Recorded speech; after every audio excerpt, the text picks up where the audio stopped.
Y'all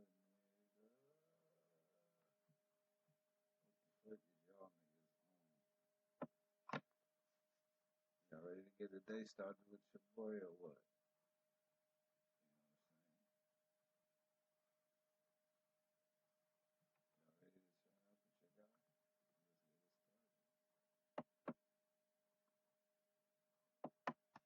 Whoa, where are you going? Where you going?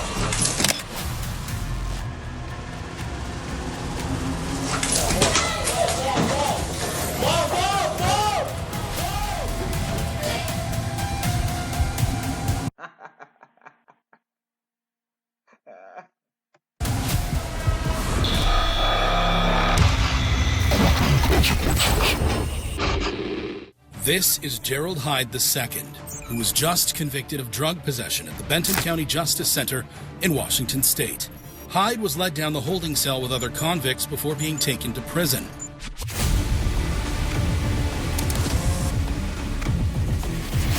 But Hyde had other ideas.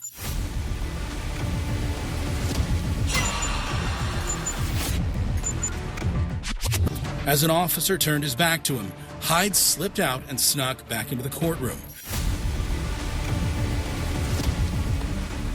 He then removed his prison shirt and used it to hide the handcuffs.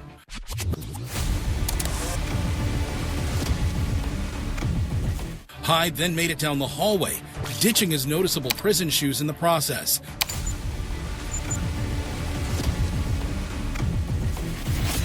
Before exiting through the lobby and making a run for it out onto the streets. But Hyde's freedom didn't last long. What is wrong with you? Hey, fuck it. Hey, if it was worth it, you know what I mean? If it was like, you know, you're facing a lot of time, you're on the risk it all to get out. Like, if you're facing an L, I'll try to escape. He was recaptured 2 hours after his escape.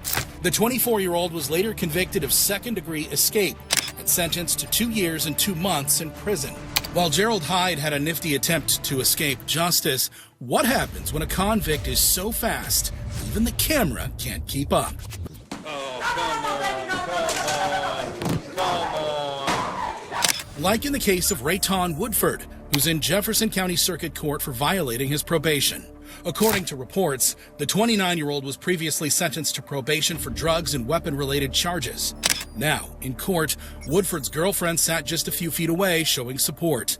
During the hearing,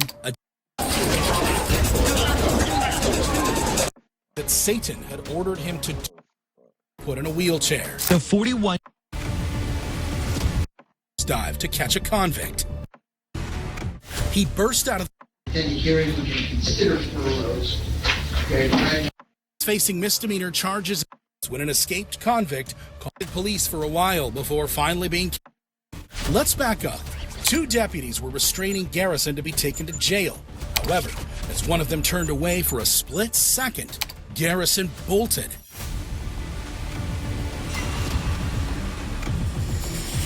Dive to catch a convict.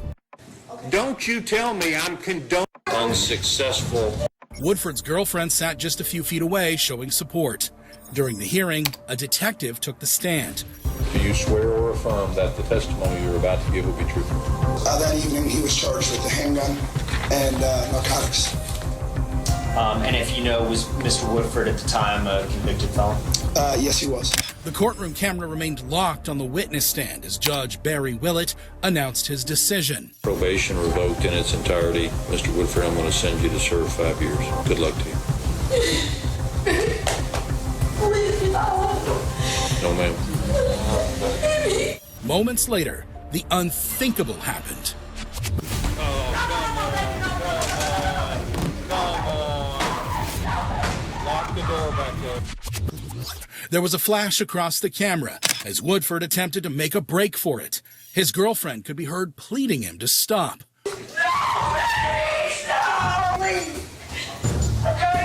The record will reflect that Mr. Woodford made an unsuccessful effort to escape.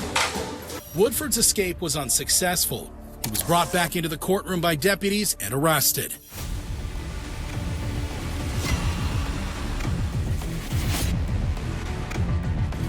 As Woodford was being ushered away, his girlfriend claimed she was pushed and her hair was pulled by a deputy during the scuffle.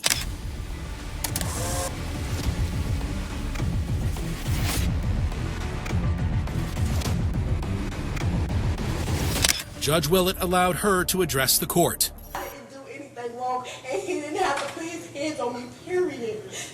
Okay, I've heard you. But when she started throwing accusations at the judge himself, he lost his patience. But you condoning that, right? I'm not condoning any. No, wait a minute. Come back up here right now. Okay. Don't you tell me I'm condoning anything. I just told you what I observed. You made an effort to stop him from leaving. I appreciate that. But in the thick of it, when your boyfriend is fighting with deputies, people might get pushed out of the way. Woodford's girlfriend faced no additional charges. She tearfully leaves the courtroom moments later. In contrast, Woodford faced an additional charge of second-degree escape on top of his 5-year sentence. While no one was injured during Rayton Woodford's escape attempt, what happens when an officer takes a nosedive to catch a convict?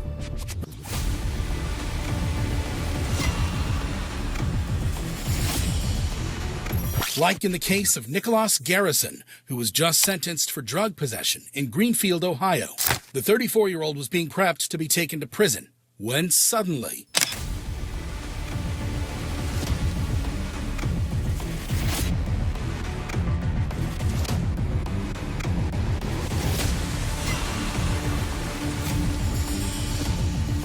Let's back up. 2 deputies were restraining Garrison to be taken to jail. However, as one of them turned away for a split second, Garrison bolted.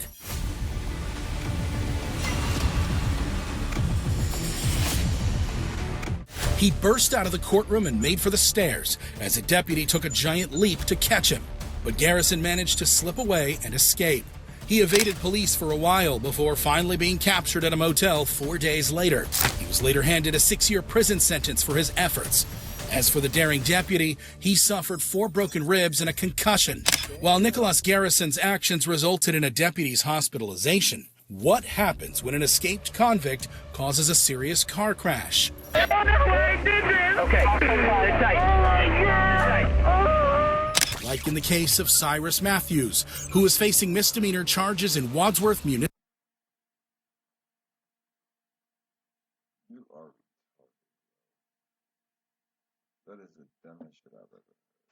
Court in Ohio. The 19-year-old was just sentenced to 60 days in jail for a road rage case. 60 days. 60 days. I'm sorry for, acting immature on the road. I understand that, being on the road, you do have other people's lives in your hand. And, I should have thought about that. Is there, any way that we can reverse this jail time? Well, you're going to have to go to jail today. If you need to get out to attend a hearing, we can consider furloughs. Okay, but right now you're going to go to jail today. However, what Matthews did next left everyone stunned. Okay? So you have to go today, right? Hey.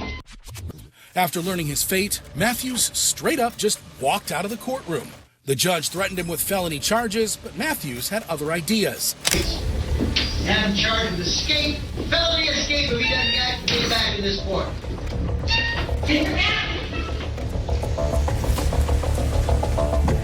The defendant had a moment of hesitation as the court bailiff tried to reason with him.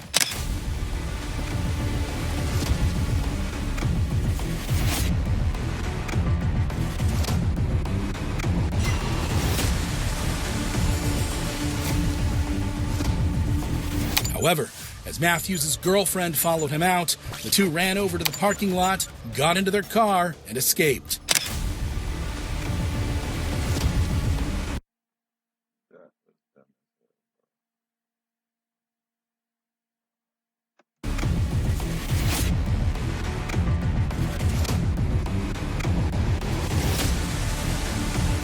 Anybody with common sense would have took 60 days.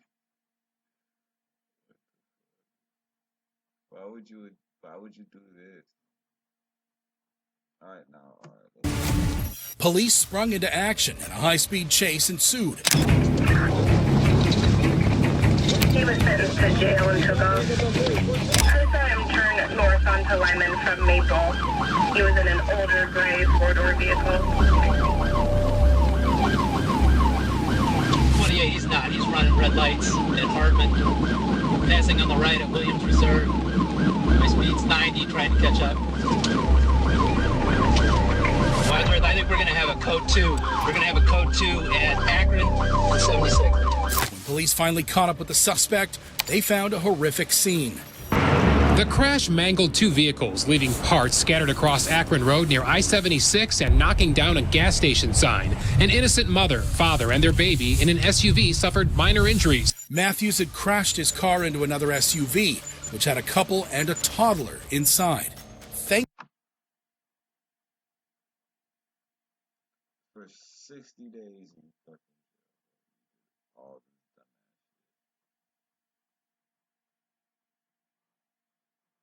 Thankfully, they were not seriously injured. Where's he at? All right, we're going to have multiple vehicles, airbag. 2 months. 2 fucking months. 60 days. Deployment. Ma'am, are you okay? Okay. Misdemeanor. You ain't facing life, the death penalty, nothing. You just, I don't. He's okay. All right, we got squads coming. Ashley, help them get out. Help them get out. He's up here.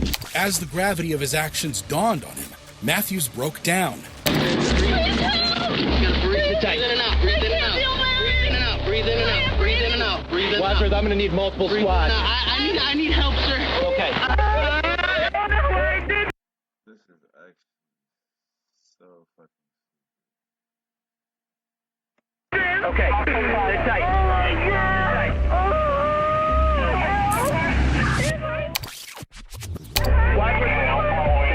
What was going on? Why were you taking off? Because he didn't want to do 60 days.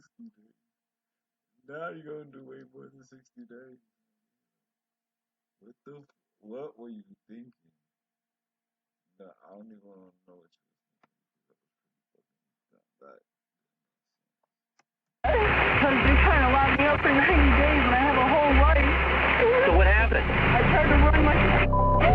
Why? I don't know. Matthews was further charged with aggravated felonious assault and sentenced to 425 days in jail. While Cyrus Matthews... now you tripled your fucking days that you were. His courtroom escape turned out to be a painful lesson. What happens when a wheelchair-bound convict runs for his freedom?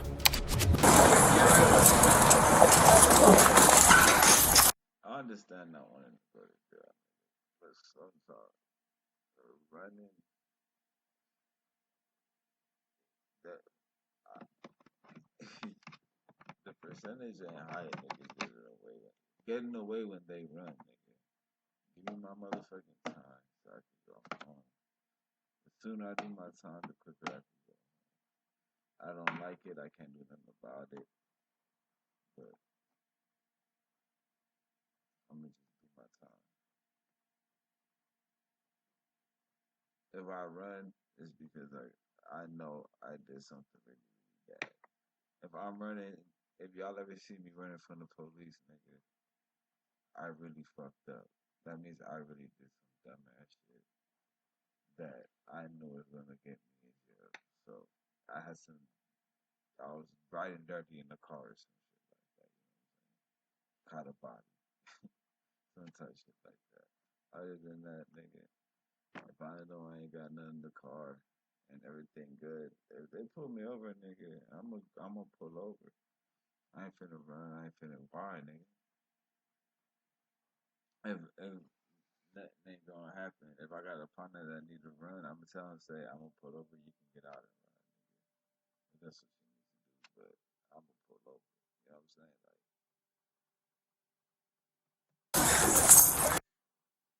But sometimes when you go to jail a lot, you just don't want to go back, bro.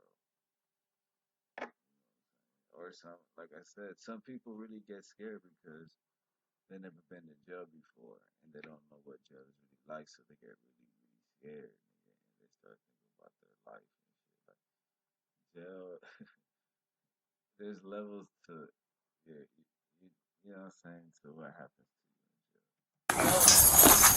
Like the case of Joel Delgado, who's being wheelchaired to court in Little Rock, Arkansas. Delgado, who was in jail facing burglary and firearms charges, had allegedly told police he wasn't feeling well and couldn't move his legs. Fake illness or fake injury, that was most likely what happened. Now, being wheeled into the courthouse, Delgado distracted the officer by saying he had lost his shoe. What'd you say, OJ? My shoe. Hey, you see a shoe back there? Where is it? However, what happened next is every law enforcement officer's nightmare.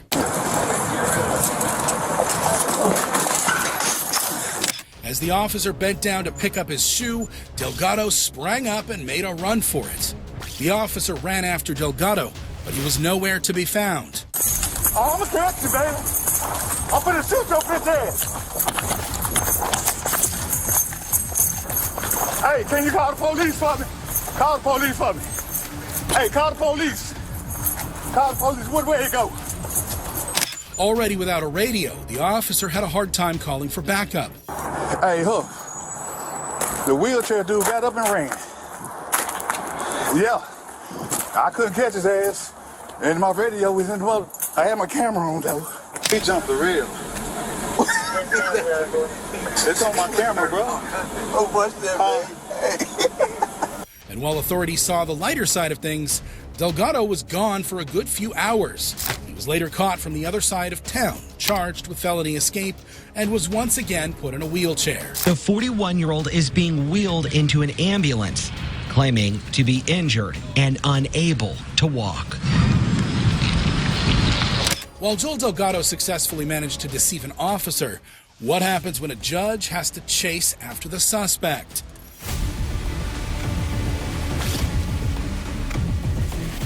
Like in the case of Tanner Jacobson and Cody Howard, who were in the Lewis County Courthouse for driving on suspended licenses. As Judge 30 days in jail?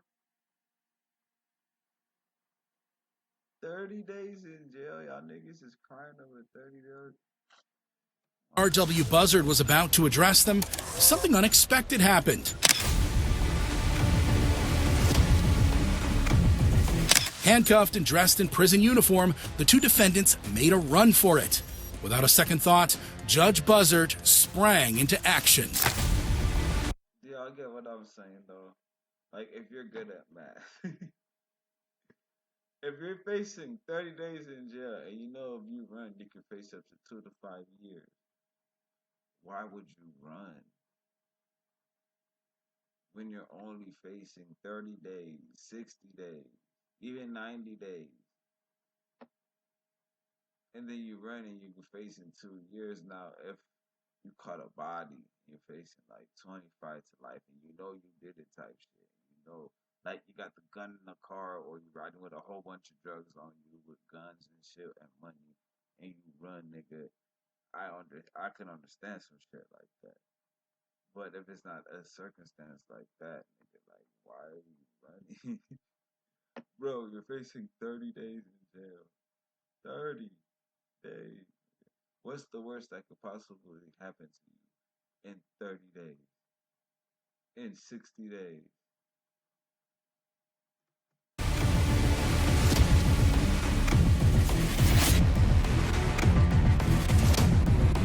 Outside the courtroom, the prison shoes got the better of Howard.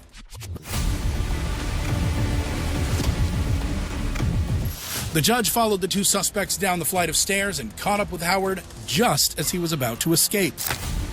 How y'all get caught by the old white judge?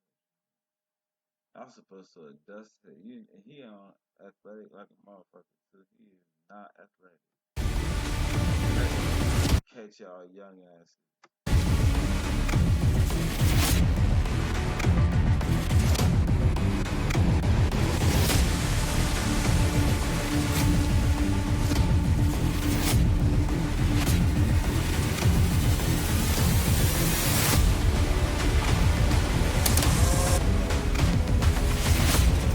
Jacobson fled on foot for a few blocks before coming back to his senses and surrendering. I only get like 4 blocks and then I stopped. I just stopped on my own. I'm like, what am I doing right now? The reason behind their actions? Your guess is as good as theirs. It was just a split second, decision. I don't even know why I did it. I would be out of here if I wouldn't have ran. I didn't try to escape to get...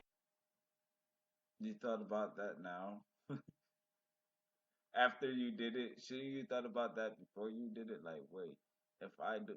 you can't think about the consequences of some shit after you do it. You know what I'm saying? Especially irrational, dumb-ass decisions like that. That was a dumb decision. Out. I tried to escape to get well, and I tried to do what I could, do what I could do to get my drug addiction.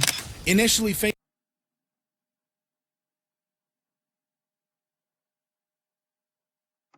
only a 30-day jail sentence, the two ultimately ended up with significantly larger prison terms. How the fuck you gonna get your fix now? While Tanner Jacobson and Cody Howard's moment of insanity earned them more jail time, what happens when a deputy with an iron grip prevents an escape? Like in the case of Derek Wright, who was facing speeding charges in a Louisville, Kentucky courtroom. The mood in the court was pretty chill that day. Speeding.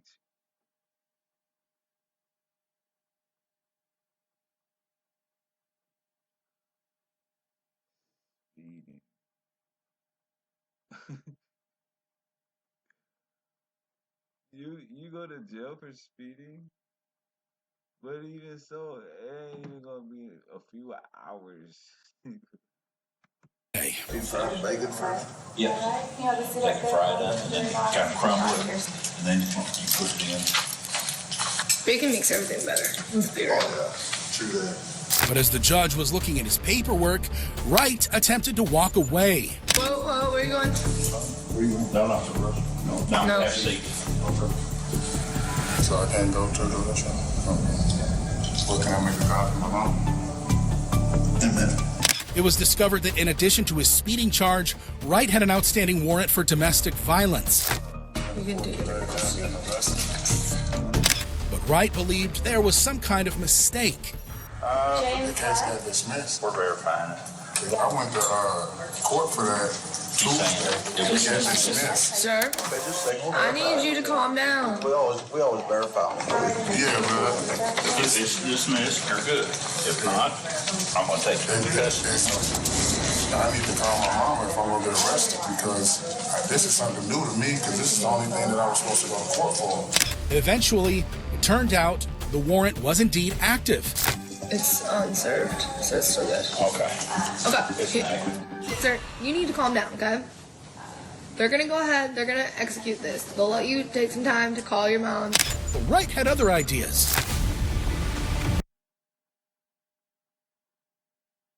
I think with domestic violence, if he's facing anything over 5 years, I can understand why. Kinda. No, because now you went from facing 2, 3, 5 years to 7, 6. You know what I'm saying? It adds on to your time. So it's just not a good idea to run. Stacking up charges is never a good idea to stack up charges. As he was taken to jail, Wright attempted to flee, but a deputy with a strong grip managed to bring him down. 2 more deputies ultimately subdued the situation. Give me your other arm. I got it. Hold your arms out. 104, you can cancel that. But it was not under control. Quit fighting. Quit fighting. Wright kept struggling until a deputy pulled out his taser. Taser!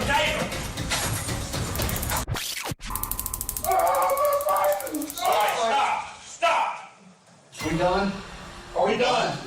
All right, you won't get you up. You're going to walk back there real nice, okay?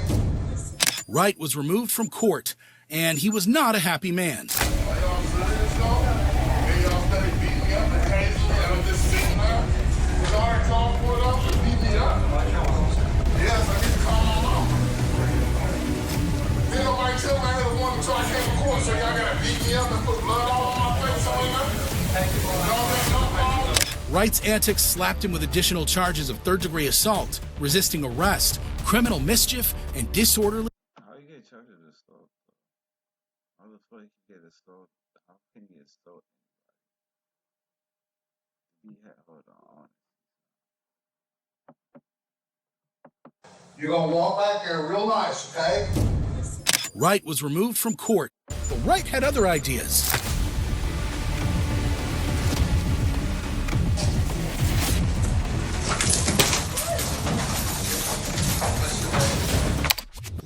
As he was taken to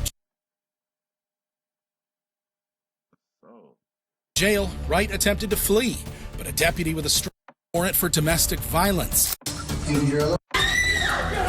Finally, the purpose of bond is to make sure that to $15,000.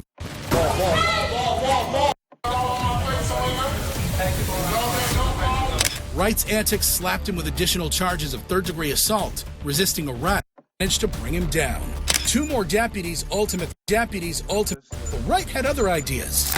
Eventually, it turned out the warrant was indeed active. Oh, that's dirty.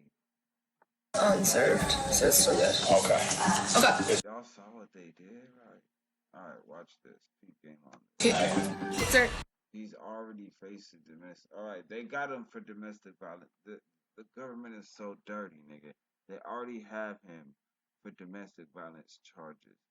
So when they stick him with another third-degree domestic charge, he's gonna be. It looks bad and it looks more believable because he already is a repeat offender of it. So there was no charge for that, but he could get this shit beat on the cool because how did he assault anybody when there was 5 police there and they're on top of him on the floor? The camera footage clearly shows that there was no way that he could possibly assault anybody with being tased and 5 police officers on him. So I don't agree with the domestic third-degree domestic violence. Oh, unless it's for the warrant that he already had. If that's for the warrant that he already had, then okay. And I think it is, so never mind. Scratch what I just said. You need to calm down, okay? They're gonna go ahead, they're gonna execute this. They'll let you take some time to call your mom. But Wright had other ideas. Yeah, never mind. So it's for the charge he had already had. Okay, never mind. I take it back. All right, next one. Who were at a pretrial hearing in Jefferson Circuit Court in Louisville, Kentucky. The brothers were facing serious charges of drug possession and trafficking.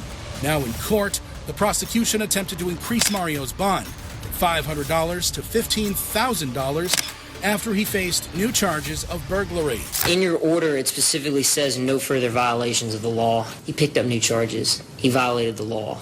But the defense argued the new recommended bond was too high, as the burglary charges were invalid. they don't have the victim because he left town because he's a drug dealer. I mean, we might as well say $100,000 full cash, Judge. It's an amount that Mr. Guzman can't post. That's not the purpose of bond. The purpose of bond is to make sure that someone comes to court. However, the judge agreed with the prosecutor and raised Mario's bond to $5,000. I agree. New charges obviously have been picked up. Current bond is not appropriate. It will be $5,000 full cash. Mario then stood up to be taken into custody. He had no intention of going to prison.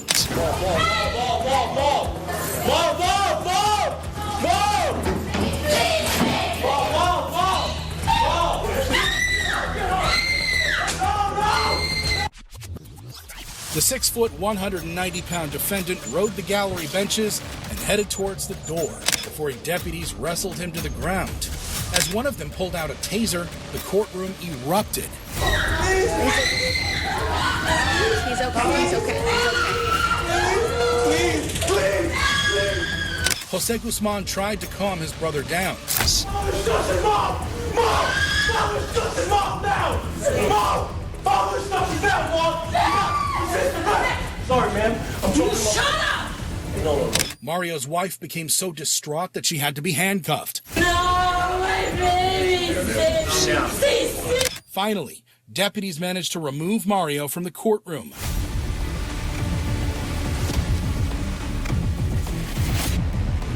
He faced additional charges of attempted assault and criminal mischief, and his bond was increased to $7,500. While Mario Guzman got his wife arrested for his attempted escape, what happens when officers come face to face with a Satanist? Like in the case of Leonid Greiser, who's on trial for murder in Russia. As per reports, the 18-year-old teenager his sister at their apartment in Moscow, claiming that Satan had ordered him to do it. Greiser was found with his sister's body covered with demonic symbols, painted with blood. During questioning, Greiser was seen smiling and free of remorse. Зачем так с сестрой расправились? What is wrong with people, bro? Something is wrong with you. You need to really pray and reach your butt, bro. Greiser claimed he had to kill his sister to get rid of his self-doubts. Ну а что должен? Зарезать ее, убить ее? Нет, избавиться от сомнений. От каких сомнений? Себе. Police also found drugs at his apartment, which may have been a factor, but Greiser said he was aware of what he was doing. Зачем вы так с ней расправились? Потому что я должен. Себе должен. Я должен так себе. Я осознанно это сделал. In court, Greiser was put behind a glass cage to prevent him from escaping, but the defendant had other ideas. Не лезь, не надо.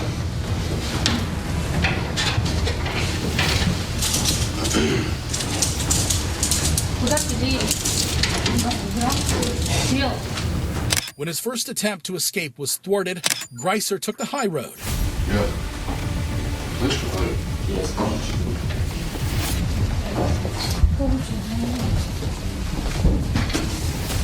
He somehow managed to squeeze through the roof of the cage and tried to escape through the false ceiling of the courtroom.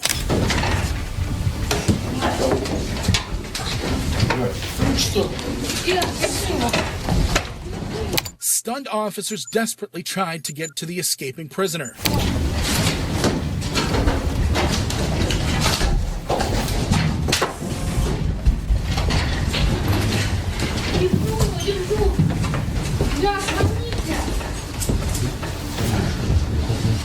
One of them managed to pull his pants down, but struggled to hold Greiser.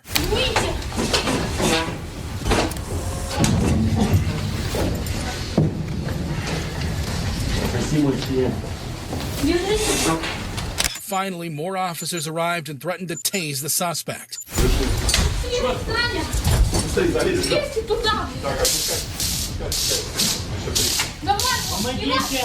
Помогите мне! Помогите мне! Помогите мне! Дайте руку! Дайте руку! Дайте мне руку! Пускайте, говорю! Куда нажать? Дайте руку! Сейчас, я тебе дам руку. Eventually, Greiser gave up, crawled back into his glass cell, and was asked to pull his pants back up. Ко мне, блядь! Все. Сука, Все, я спускаюсь. Я тебе дам сейчас. Я спускаюсь. Быстро, блядь!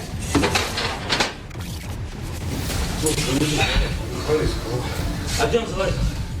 Да он сверху пролез через это. Ты что, Это видно, черный. дурак? Открывайте, зайдите в клетку, блядь. Потом опять вот здесь держите, вот здесь. Ходи сюда. Ходи сюда, одевай. Шаны, одевай. When the dust settled, Greiser was handcuffed to prevent any further shenanigans.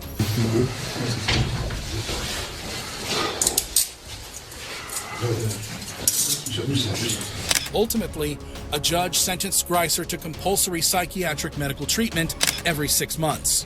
While Leonid Greiser's antics may bring some changes to the cage's design, what happens when a drug-fueled convict attempts to escape?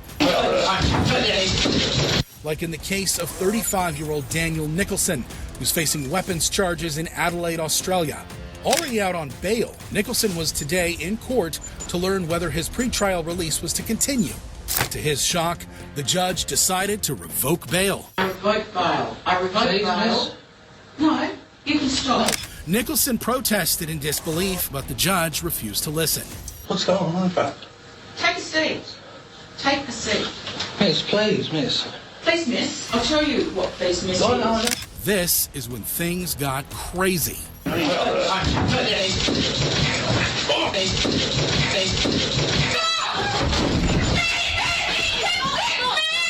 Realizing he was about to go to prison, Nicholson launched himself over the glass dock, overpowered two officers, and landed on the bar table before being tackled to the floor. Amidst all that chaos, a woman made a plea on Nicholson's behalf.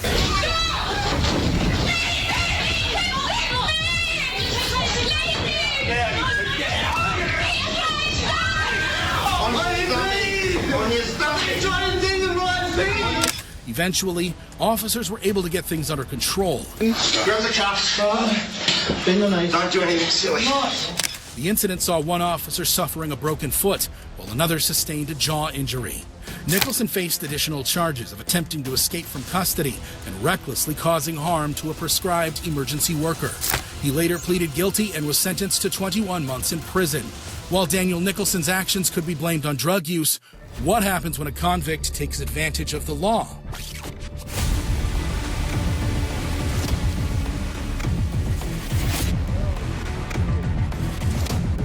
Like in the case of 28-year-old Eddie Villalobos, who's facing a murder trial in Hillsboro, Oregon.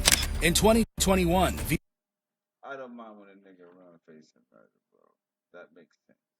That actually makes sense. Villalobos was charged with second-degree murder after he allegedly stabbed a man to death. Now in court, about to stand trial, two deputies escorted Villalobos into the courtroom.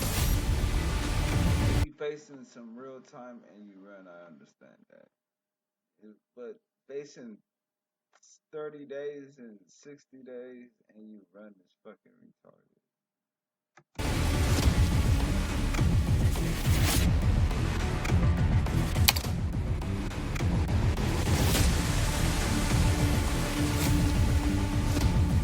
His shackles were then removed because, under Oregon law, a defendant should not be restrained in front of the jury to avoid prejudice.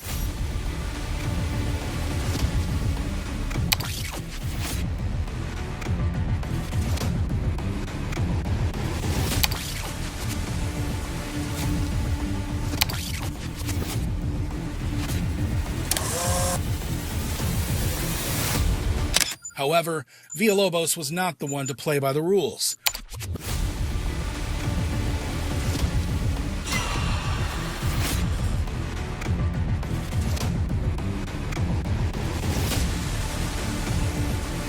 Just seconds after his hand and leg restraints were removed, Villalobos hopped over a chair and bolted towards the door. He raced through the hallway as deputies desperately pursued him.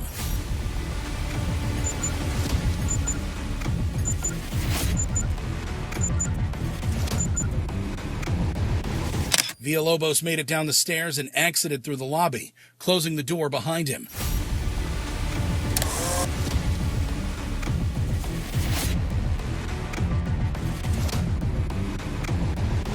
Before finally escaping the building.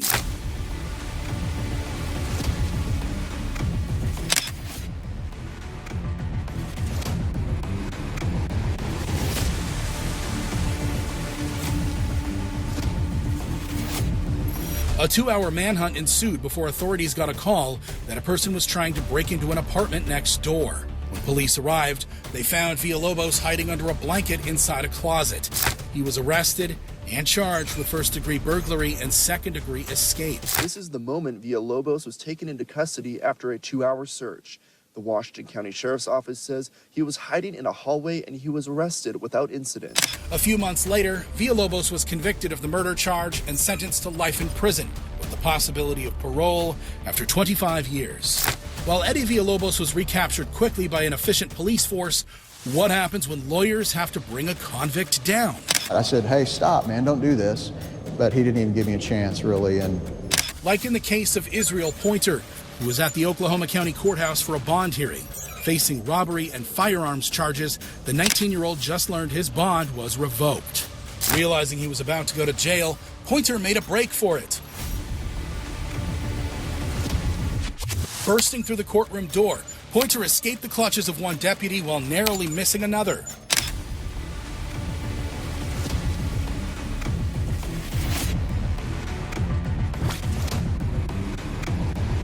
Pointer then ran into two more deputies who managed to catch him, but he proved to be too slippery for them. Once again, Pointer managed to break free.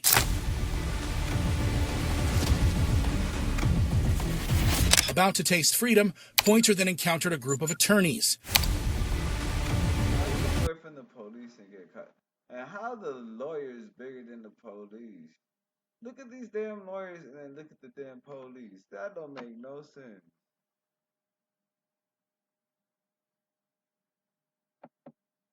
Look at these police, nigga. To bring a convict down. I said, hey, stop, man, don't do this. But he didn't even give me a chance, really. And like in the case of Israel Pointer, who was at the Oklahoma County Courthouse for a bond hearing. Facing robbery and firearms charges, the 19-year-old just learned his bond was revoked. Realizing he was about to go to jail, Pointer made a break for it. Bursting through the courtroom door, Pointer escaped the clutches of one deputy while narrowly missing another.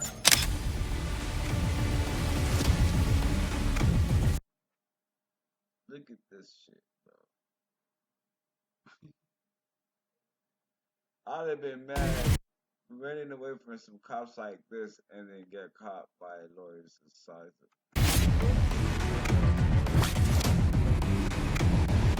Pointer then ran into two more deputies who managed to catch him, but he proved to be too slippery for them. Once again, Pointer managed to break free.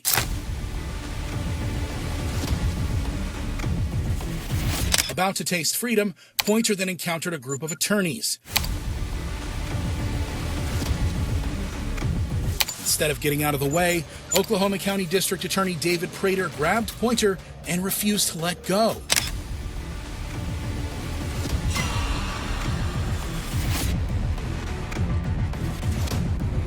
Other attorneys stepped in and overpowered the defendant. DA Prater was no stranger to catching fleeing defendants. Turns out this was his fourth time. you know, working in this courthouse is a lot like being in the Wild West again. You just never know what's going to happen. Just stepped in.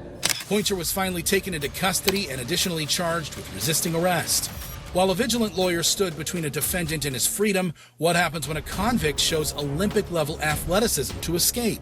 Like in the case of Gregory Wright, who's facing trial for armed robbery in Detroit, Michigan. Back in 1995, 22-year-old Wright reportedly robbed a man at gunpoint and stole his vehicle. While fleeing from police, Wright slammed into a police cruiser and opened fire, hitting an officer in the arm. A day later, Wright was arrested and charged with robbery and firearms-related offenses.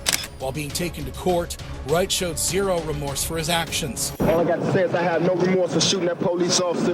He got what he deserved. If I had the opportunity to kill him, I'd kill him. At his pretrial hearing, the judge set Wright's bond at a staggering $50,000. Knowing for certain he was going to jail, Wright made a break for it.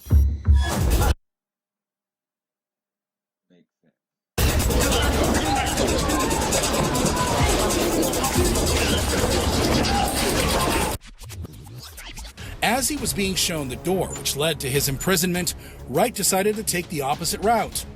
After escaping the clutches of an officer, Wright made an impressive leap to clear the barricade. But unfortunately, he fell straight into the arms of officers. It finally took 7 officers to subdue the defendant.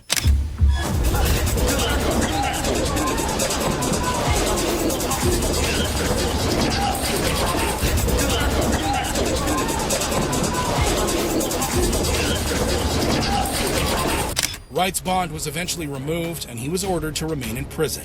As for his trial, Wright was ultimately convicted and sentenced to life imprisonment. While Gregory Wright displayed great athleticism in court, what happens when an escape attempt is straight out of the movies? For that, we go to the Franklin County Courthouse in Columbus, Ohio, where a group of female defendants were on their way to jail after getting arraigned. Among them was 39-year-old Mobley, who was indicted for aggravated theft. and 40-year-old Morrissey, who was charged with drunk driving. However, the two bold women had no plans to go to prison. Shackled to each other at the wrist, Mobley and Morrissey first stepped back at the back of the line. Then, in a desperate attempt to escape, the two women slipped under the prison bus.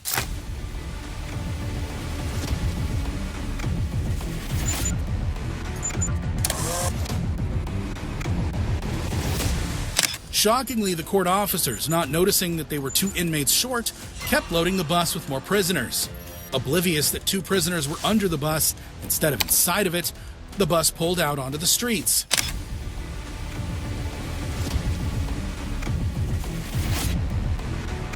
A few minutes later, it stopped at a red light when, somehow managing to unshackle herself, Morrissey was seen running away from the scene.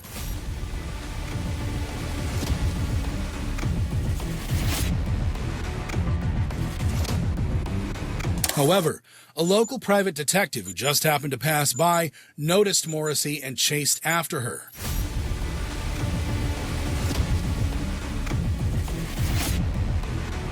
She was eventually captured and handed over to police. Within seconds of her escape, Meyer walks the defeated captive back to the courthouse.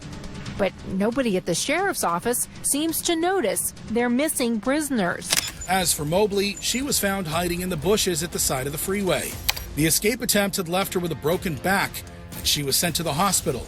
After the dust settled, both women were charged with felony escape. While Tracy Mobley and Mary Morrissey risked their lives for freedom, what happens when a defendant casually walks out of court? Like in the case of Joey Watts, who's on trial at the Grant County Courthouse in Arkansas for threatening to kill a woman. Facing charges of aggravated assault and felony possession of a firearm, Watts is seen sitting beside his attorney while the jury went inside to deliberate his case. Makes sense. But sometimes it don't. Still, even if you are facing a lot of time, because you're adding another. You could be adding. You're facing 15. You could be. I think you're making it like 20 once you decide to run. The prosecutor was. I think if you're facing life, this is when it's understandable to run in court. Because if you're facing 15 and you run, now it's 20. Right? Am I tripping? Am I wrong for that? Let me know. If I'm wrong, let me know, man. Chatting with some women while the court clerk seemed busy on her phone. However, with no court officers in sight, Watts got up and casually strolled out of the courtroom.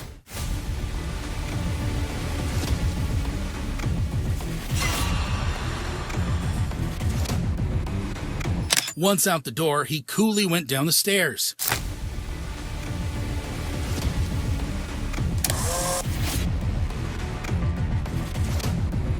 Watts then said something to his family member sitting in the hallway before quickening up his pace and exiting through the main door.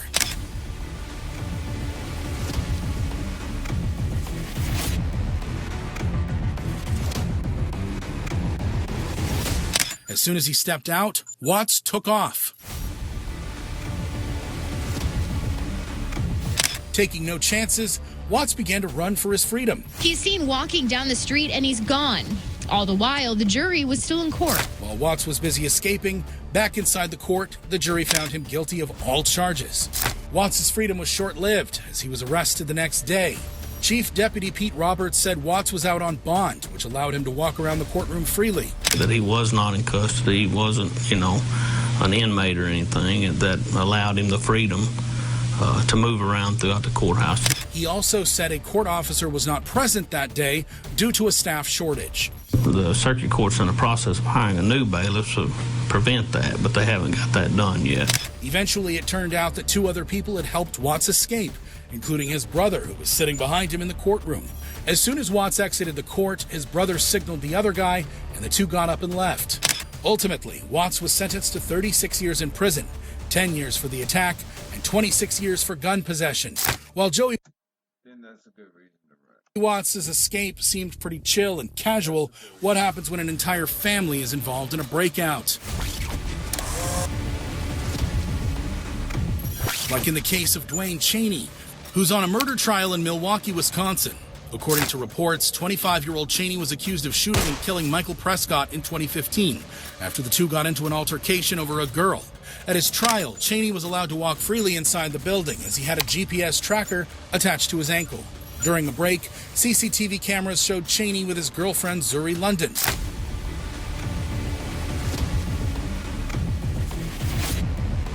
After a conversation, the two seemed to go their separate ways.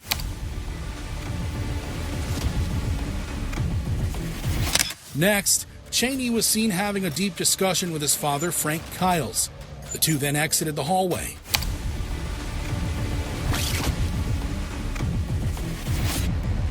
Minutes later, London reappeared.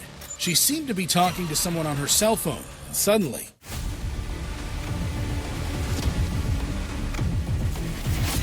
London ran because Cheney had already left the building with his father in an attempt to escape. As the father-son duo casually strolled the streets, London joined them. Then a white van pulled up and all three got inside.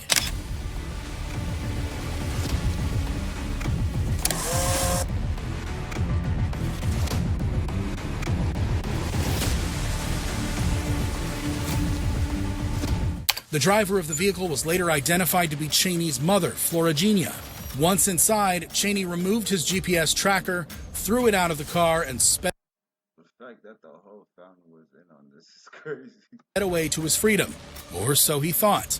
Back in court, Cheney's trial continued without him, and eventually he was convicted of murder. 4 days later, U.S. Marshals caught Cheney hiding in a trash can not far from the courthouse.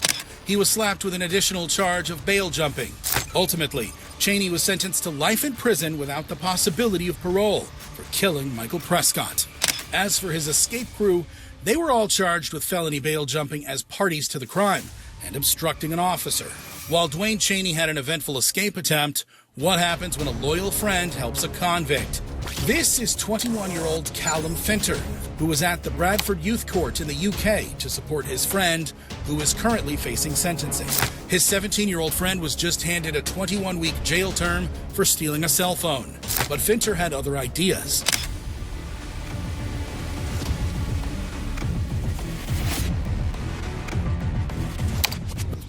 As Finter stood outside the courtroom, notice how he pressed a button that flung open an automatic door and allowed his friend to escape. Not only did he facilitate the escape, but Finter also cheered his friend on as he ran.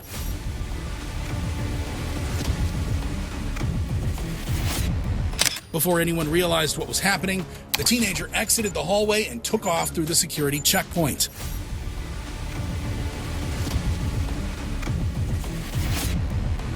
As 4 officers ran after his friend, Finter followed close behind.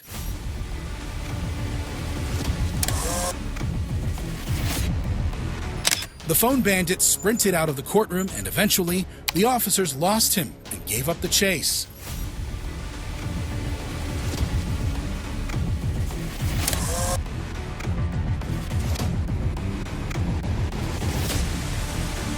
Finter showed up from behind and casually walked past the officers, who were unaware of what he had just done.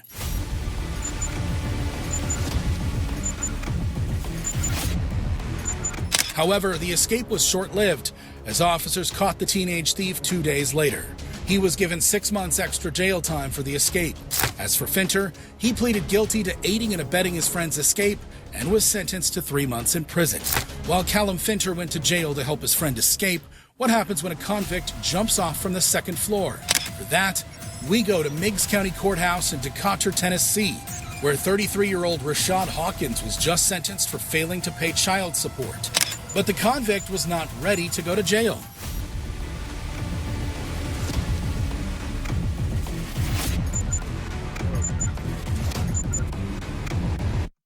God damn, nigga.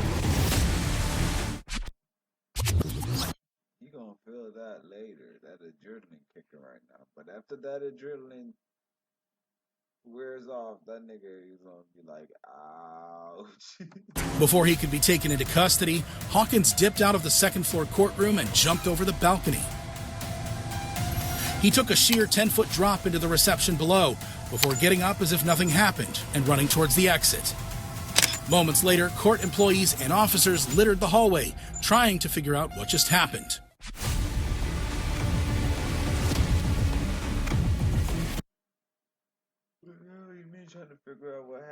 don't see what the fuck just happened, nigga. Nigga get the fuck away. That nigga escaped. That's what the fuck just happened. What happened was that Hawkins went on the run, which would last almost 3 weeks. He was finally caught in Harrodsburg, Kentucky, after neighbors reported an unknown man trespassing their property. Hawkins once again ran and fought with police to avoid capture, but was eventually arrested and charged with criminal trespassing, resisting arrest, and third-degree assault of an officer. He's currently being held without bond. While Rashad Hawkins took the leap of faith to escape, what happens when a defendant takes an officer with him? Just before 2 o'clock, Roan ran from a second-floor courtroom, charged the waiting deputy at the exit, knocked him down, and got away. Like in the case of Corey Roan, who was facing charges of possession of a firearm and resisting arrest in Muskogee, Oklahoma. The 39-year-old had a history of criminal activity and was just ordered by a judge to be taken into custody. But Roan had other ideas. Deputy, have this guy arrested right now. Gotta run. With no security in sight, Roan decided to take matters into his own hands and walked out of the courtroom. He picked up the pace as 3 court employees went right after him.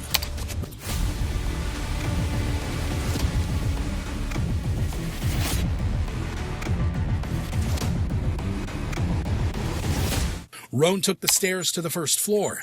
Still, there was no security in sight.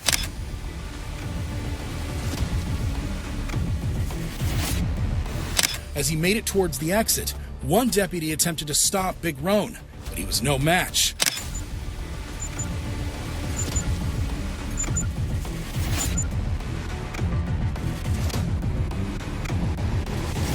The brave deputy grabbed onto Roan's shirt, but the 6'3", 200-and-something-pound defendant took the old man with him as he broke through a metal detector, got into his car, and escaped. A manhunt was launched, but a few days later, Roan turned himself over to the police. Roan was additionally hit with charges of escape and assault and battery. His case is still ongoing. As for the deputy, he suffered head injuries which required hospitalization. Thankfully, he made a full recovery. Now, Sheriff Simmons tells me that the deputy you saw in the video, though, there was injured and suffered leg. While Corey Roan proved to be too strong for authorities, what happens when a defendant is too fast to catch?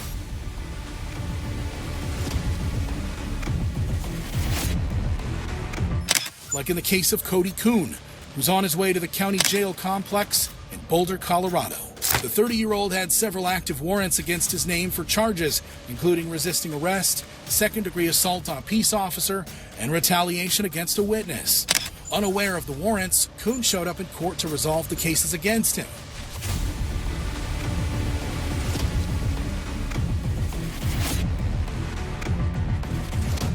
At first, Kuhn cooperated with the officers.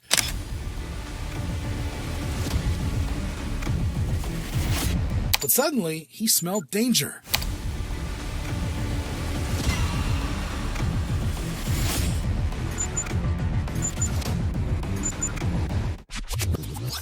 Realizing he was about to be arrested, Kuhn fled. Several officers chased after him.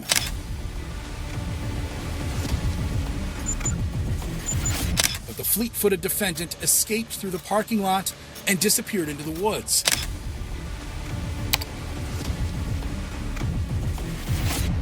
A manhunt was launched to catch the fugitive. A month later, Kuhn was arrested from Weld County. He faced no additional charges for the escape. Kuhn eventually pleaded guilty to attempted criminal exploitation of an at-risk person, criminal mischief, and harassment. Ultimately, Cody Kuhn was sentenced to 4 years probation and 18 months of work release. Thank y'all for watching.